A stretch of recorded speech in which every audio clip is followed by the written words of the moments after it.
Welcome to the Trump Breaking News Network, your daily source for up-to-the-minute Trump news. Join us today and every day. Here's today's news. This is TBNN. 5 Takeaways from Comey's Dramatic Testimony. By Morgan Chaffant. Former FBI Director James Comey captivated Washington on Thursday with his account of the actions that led up to his firing by President Trump. The hearing began with Comey rebuking the Trump administration for spreading lies about the FBI and ended with lawmakers still hungry for questions about the intent of Trump's conversations with the former FBI chief. Here are the major takeaways from one of the most dramatic and historic congressional hearings in recent memory. No smoking gun. There was no major revelation to show that Trump was interfering in any FBI investigations or that Comey had been fired to stop a probe. That's good news for the White House and for Trump, whose lawyer noted that Comey had confirmed the president was never under investigation while he was at the FBI.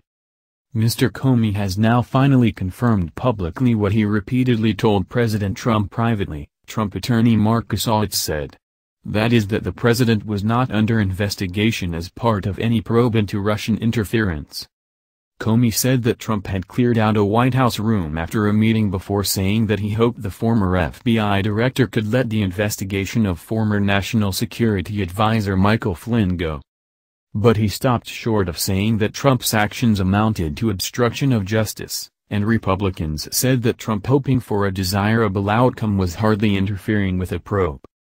The president can take comfort that Comey admitted assuring him that he was not under criminal investigation, and that Comey expressed no opinion that he obstructed, said Bill Jeffress, a Washington-based lawyer at Baker Botts LLP. Sessions might be in trouble. Comey made waves when he testified that the FBI had reason to believe that Attorney General Jeff Sessions would recuse himself from any Russia investigation, ominously referring to facts that he could not discuss in an open setting. Sessions announced his recusal at the beginning of March, under pressure from revelations of previously undisclosed contacts with Russian ambassador to the U.S. Sergei Kislyak before the presidential election. Our judgment, as I recall, was that he was very close and inevitably going to recuse himself for a variety of reasons, Comey said Thursday. We were also aware of facts that I can't discuss in an open setting that would make his continued engagement in a Russia-related investigation problematic. The disclosure, which Comey may have provided further details on in a closed session with the Senate Intelligence Committee later on Thursday, could spell trouble for Sessions. It clearly indicates to me that Comey believes Sessions had problematic involvement in campaign dealings with Russia, Jeffress said. Republicans were not divided. Going into the hearing, a big question was whether, in questioning Comey, Republicans wary of Trump's declining approval rating might show any division. They did not. Republicans were largely unified, with many asking hard questions of Comey about his interactions with Trump even as they also at times criticized the president. Chairman Richard Burr, RNC, set the stage with an opening statement, demanding that questions stay above politics and partisanship. The American people need to hear your side of the story just as they need to hear the president's descriptions of events, Burr said. Senator Susan Collins, Republican Maine, was measured in her criticism of Trump for his hope about the Flynn investigation, but indicated that Comey should have warned the president that the meeting was inappropriate. Let me make very clear that the president never should have cleared the room and he never should have asked you, as you reported, to let the investigation go. But I remain puzzled by your response, Collins said. Senator Marco Rubio, Republican Florida, who clashed memorably with Trump in last year's GOP presidential primaries, questioned Comey on leaks to the media.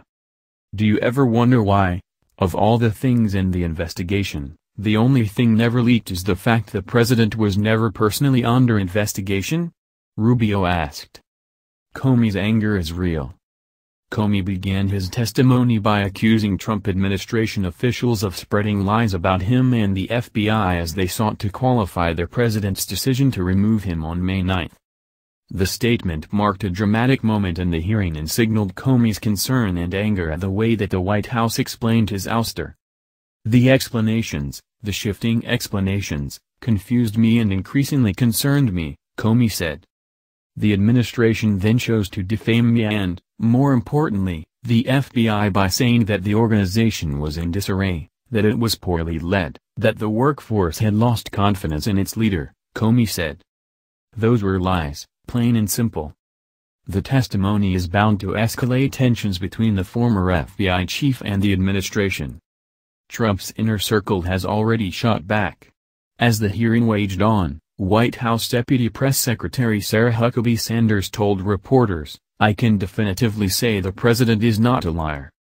Kasowitz also took aim at Comey for admitting that he authorized a close friend to share the contents of memos that divulged details of his conversations with Trump to the press. Comey shared the memos, he explained, to prompt the appointment of a special counsel. Today, Mr. Comey admitted that he unilaterally and surreptitiously made unauthorized disclosures to the press of privileged communications with the president, Kasowitz told reporters at the National Press Club. The cloud hasn't lifted. While there was good news for Trump at Thursday's hearing, the bad news is the story isn't going away and the cloud he reportedly hoped Comey would lift before his firing is still hanging over his White House. Robert Mueller, the special counsel assigned to the case after Comey's firing, will be investigating the matter in the coming months.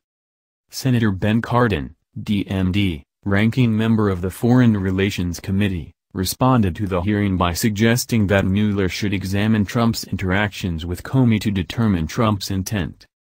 "I trust Special Counsel Mueller is looking more deeply into these interactions and their intent to derail a legitimate investigation into criminal activity," Cardin said. Senator Mark Warner, Democrat Virginia, the vice chairman of the Intelligence Committee, accused Trump during the hearing of engaging in an effort to influence or at least co-opt the FBI and signaled at its conclusion that Comey's testimony left him with more questions. While some Republicans, including Senator Lindsey Graham, RSC, often a Trump critic, have dismissed the possibility of obstruction of justice, Rubio told reporters following the hearing that he was not prepared to reach a conclusion on the matter. Such a quest for answers suggests that the Russia investigation will continue to dog the administration. Mueller will certainly explore the reasons that Trump sought to end the investigation of Flynn, and if he finds corrupt intent, that is a huge problem for Trump, Jeffress said. That's the news. Join us here every day. Be sure to subscribe and click the bell. See you next time. This is TBNN.